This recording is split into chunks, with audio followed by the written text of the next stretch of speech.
En visite en Algérie, Gérald Darmanin reçu par le président de la République Abdelmadjid Tebboune.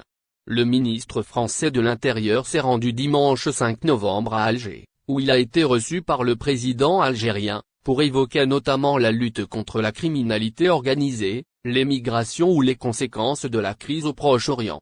Lors de cette visite de quelques heures, faite à la demande du président français Emmanuel Macron, Gérald Darmanin a notamment été reçu par le chef de l'État algérien, Abdelmadjid Tebboune.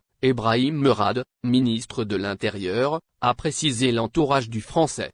Coopération opérationnelle. Cette visite intervient à la veille, en France, du début de l'examen au Sénat du projet de loi immigration, porté par Gérald Darmanin. Dans la continuité de ses précédents déplacements à Alger, les sujets de coopération opérationnelle ont été abordés, a ajouté l'entourage du ministre français, notamment la lutte contre la criminalité organisée, l'émigration, la mobilité et la sécurité civile. Des échanges ont aussi eu lieu sur les conséquences de la crise qui touche le Proche-Orient, a encore dit l'entourage, sans donner plus de détails. Le ministre s'était déjà rendu à Alger en décembre 2022. Il y avait annoncé un retour à la normale de l'octroi de visas aux ressortissants algériens.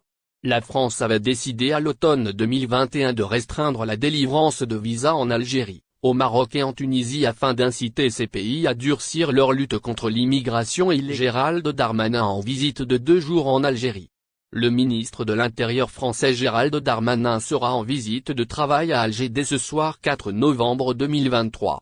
Monsieur Gérald Darmanin, ministre de l'Intérieur de la République française. Cette visite, qui va durer officiellement 2 jours, sera dédiée au domaine de la coopération entre les deux ministres intérieurs, nous a confié une source sûre.